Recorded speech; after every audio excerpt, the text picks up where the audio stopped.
여야는 대정부 질문 이틀째를 맞아서 아프간 파병과 북핵 등의 안보 현안을 놓고 격론을 벌였습니다.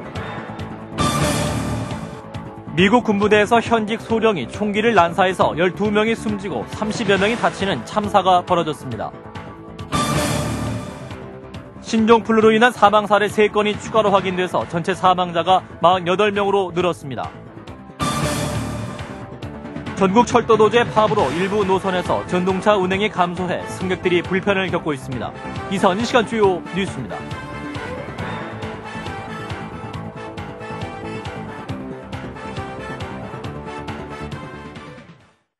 시청자 여러분 안녕하십니까? 대정부 질문 이틀째를 맞아서 아프간 재파병과 북핵 등 안보 현안을 놓고 찬반 격론이 있었습니다. 정부는 파병에 따른 희생은 감수해야 하고 남북 정상회담은 투명하게 추진하겠다고 답했습니다. 홍재표 기자입니다. 오늘 대정부 질문은 아프간 재파병과 대북 정책에 집중되면서 여야 간의 시각차를 확연히 드러냈습니다. 한나라당 의원들은 아프간 파병은 테러와의 전쟁으로 정당성을 인정받았다며 찬성 입장을 밝혔습니다. 과거 국제사회의 도움을 받았던 나라로서 보답 차원에서라도 당당히 나서야 한다는 것입니다. 기왕에 하는 파병이라고 하면은 우리가 국제 평화 유지를 위해서 떳떳하고 좀 당당하게 파병을 해야 된다고 봅니다. 어떻게 보십니까? 네, 감사합니다. 반면 민주당 의원들은 다른 국가들도 철군을 고려하고 있는 마당에 미국의 중동 정책에 끌려가는 것이라며 반대했습니다. 국제사회 기여론에 대해서도 경제적 지원부터 확대하는 게 순서라고 지적했습니다. 미군이든 국제안보 지원군이든 지방재건팀이든 아프간 국민들의 눈에는 모두 부패한 아프간 정부를 돕고 있는 점령군으로 비친다. 이게 아프간의 현실입니다. 이에 대해 유명환 외교통상부 장관은 국제사회에서의 의무를 강조하며 희생도 각오해야 한다고 입장을 굽히지 않았습니다. 한편 정운찬 총리는 남북정상회담에 대해 우리 원칙에만 맞으면 할 용의도 있다는 원칙론만 확인했습니다. 하지만 남북 간의 비밀 접촉설에는 모르쇠로 일관했고 다만 앞으로는 투명하게 추진하겠다고 덧붙였습니다. CBS 뉴스 홍재표입니다. 미국 텍사스에 있는 육군 기지에서 현직 소령이 무차별 총격을 가해 수십 명의 사상자가 발생하는 참사가 있었습니다. 사건의 용의자는 이라크 파병에 불만을 가졌던 것으로 알려졌습니다. 권혁주 기자입니다. 현지 시각으로 낮 1시 반쯤 미국 텍사스주 포트 후드 육군 기지에서 잇따라 총성이 울렸습니다. 해외로 파병될 군인들의 적응 훈련을 담당하는 곳에서 무차별 총격이 가해진 것입니다. 범인은 말릭 네이달 하산이라는 현직 소령으로 정신과 의무 장교로 복무 중이었습니다. 이 사건으로 군인 12명이 숨졌고 30명 이상이 다쳐 병원으로 긴급 호송됐습니다. 하산은 당초 체포 과정에서 숨진 것으로 알려졌으나 미군은 정정 발표를 통해 총상을 입었지만 살아있고 비교적 안정된 상태라고 밝혔습니다. 하산 소령은 이라크 파견을 앞두고 있었던 것으로 밝혀져 인사 조치에 불만을 품고 범행을 저질렀을 가능성이 제기되고 있습니다. 오바마 대통령은 총기 참사 직후 백악관 성명을 통해 희생자와 유가족들을 위로하면서 상상할 수 없는 비극이 일어났다고 말했습니다. A number of American soldiers have been killed and even more have been wounded in a horrific outburst of violence. My immediate thoughts and prayers are with the wounded and with the families of the fallen and with those who live and serve at Fort Hood. 군 당국은 FBI와 함께 군부대 최악의 총기 참사로 기록된 오늘 사고와 관련한 조사를 진행하고 있습니다. 오늘 참사가 발생한 텍사스주 포트 후드 기지는 미 보병 제4사단 사령부로 4만 명의 장병을 보유한 미 육군부대 가운데 가장 규모가 큰 기지입니다. CBS 뉴스 권혁주입니다.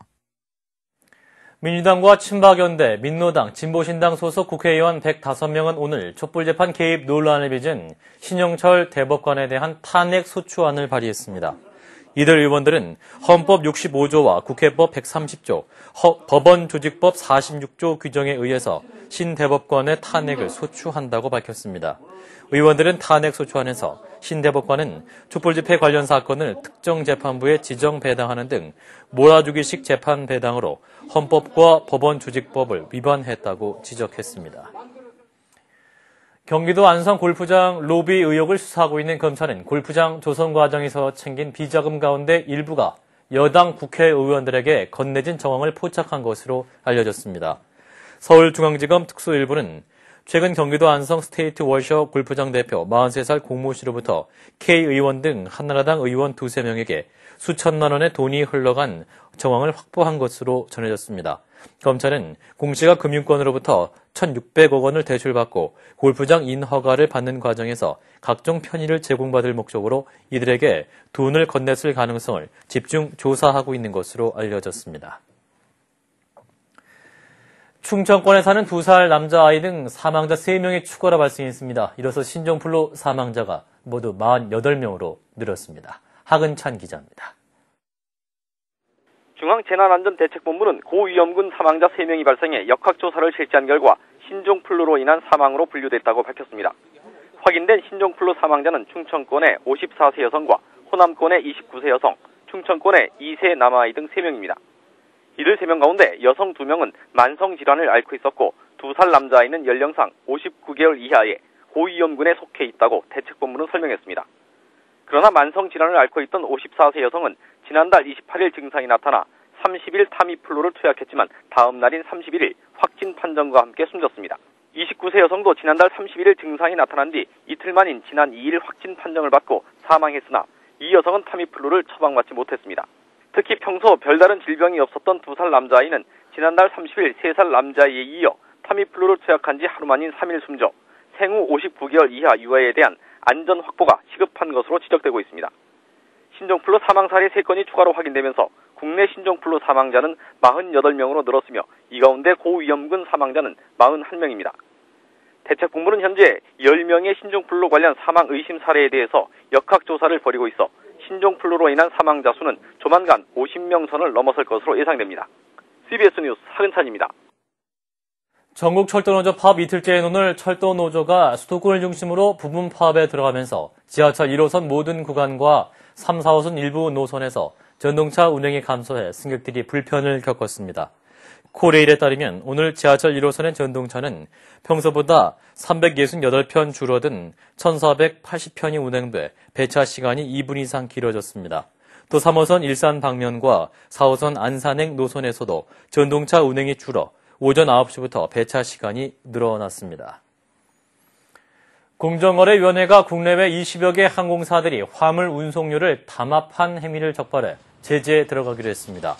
공정거래위원회는 항공사들이 유가 급등 과정에서 화물 운임을 서로 담합해 올렸다는 단서를 잡아서 해당 기업들에게 이에 대한 의견서를 제출하라고 요청한 상태라고 밝혔습니다. 정부는 경제자유구역 사업과 관련해서 국제증과 국제고, 영리의료기관 설립을 촉진할 수 있는 방안 등을 검토하고 있다고 밝혔습니다. 정부 관계자는 외국인과 외자 유치를 목표로 전국 6개 지역에서 개발되고 있는 경제자유구역 사업이 원래 목적을 제대로 달성하지 못하고 있는 것으로 판단하고 있다고 말했습니다. 경제자유구역은 외국인 투자 유치를 위한 특구로 현재 인천, 부산, 진해 등 6개 지역이 지정되어 있습니다. 이어서 볼만한 영화 2편을 소개해드립니다. 교도소의 일상과 고뇌를 그린 집행자, 그리고 가족의 이별 이야기인 제노바입니다. 김윤주 아나운서가 소개해드리겠습니다. 고시 생활 3년 만에 재경이 교도관으로 취직합니다. 짐승은 강한 놈에게 덤비지 않는다며 재소자 다루는 법을 가르쳐주는 10년차 교도관 종호. 사형수와 정겹게 장기를 두는 김교위 모두 재경에게는 낯설기만 합니다. 그러던 어느 날 중단됐던 사형 집행이 되살아나면서 교도소가 일대 파란에 휩싸입니다. 법을 집행하는 행위지만 대부분의 교도관들은 사형 집행자로 나서길 꺼리기 때문입니다. 유일하게 사형 집행 경험이 있는 김교위는 어디론가 사라지고 교도관들은 서로 집행조에 뽑히지 않으려고 온갖 핑계를 댑니다. 그래도 결국 사형은 집행되는데요. 죄수나 집행자 모두 두렵고 떨리긴 마찬가지입니다. 생명의 존엄성을 되돌아보게 하는 영화 집행자입니다. 자동차 사고로 아내를 잃은 뒤 슬픔에 빠졌던 존은 두 딸과 함께 이탈리아 제노바로 이주합니다. 존은 대학에서 학생들을 가르치며 새로운 생활에 적응해 갑니다. 하지만 엄마의 죽음으로 충격이 컸던 두 딸은 낯선 곳에서의 생활이 쉽지 않습니다. 큰딸 켈리는 엄마의 죽음이 동생 메리와 관련돼 있다는 사실 때문에 동생을 멀리하고 피아노에 몰두하며 제노바 생활에 적응하려고 애씁니다. 그러던 어느 날 혼자 있는 메리에게 얼마 전 죽은 엄마가 찾아오기 시작합니다.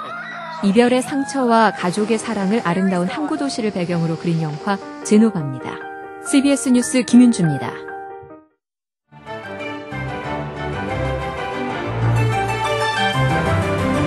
죽은 줄 알았던 사람이 다시 살아서 나타났다면 얼마나 놀라울까요? 그것도 자기 장례식에 버젓이 나타난다면 놀라는 정도가 아니라 겁이 날 수도 있겠는데요. 브라질에서 실제로 이 같은 일이 일어나 화제입니다. 브라질로 함께 가보시죠. 본인 장례식에 나타나 가족들을 놀라게 한 화제의 주인공, 바로 이 남자입니다. Era o seu tufão, né? Sou. O senhor tá vivo, seu tufão? Graças a Deus. Achou que eu era um arma penada. 경찰의 전화를 받은 가족들은 교통사고로 숨진 줄 알고 장례식을 치른 건데요. 술을 마시다 뒤늦게 사실을 전해들은 이 남자는 곧장 자기 장례식장으로 달려갔다고 합니다. 호주 하면 떠오르는 동물, 바로 캥거루죠. 이 캥거루가 요즘 호주 시골 마을에서는 골칫거리입니다. 50년 만에 최악의 가뭄이 들면서 초원에 먹을 것이 사라지자 마을에 때로 내려온 캥거루들이 여기저기 들쑤시고 다니기 때문입니다. Yeah, they got to find tucker somewhere, and they came into town for the tucker. Yeah, because the lawns are nice and green, and there's nowhere else for them. 차로 쫓아봐도 아무 소용이 없는데요. 이 마을 인구는 총 200명. 한 번 캥거루들이 내려오면 마을 인구보다 더 많은 수가 출몰한다고 합니다. 러시아 모스크바에 있는 한 보드카 창고입니다. 운행 중이던 지게차가 잘못하다 상자 더미를 들이받았습니다. 한 번 충돌했을 뿐인데 천장 높이까지 쌓여있던 상자들은 순식간에 도미노처럼 무너졌습니다. 보드카 상자 더미에 묻혀버린 운전사는 다리에 작은 상처만 입고 무사히 구조됐지만 쌓여있던 보드카 병이 모조리 깨지면서 우리 돈으로 2억 원어치가 넘는 손해가 났습니다. 지금까지 김도란이었습니다.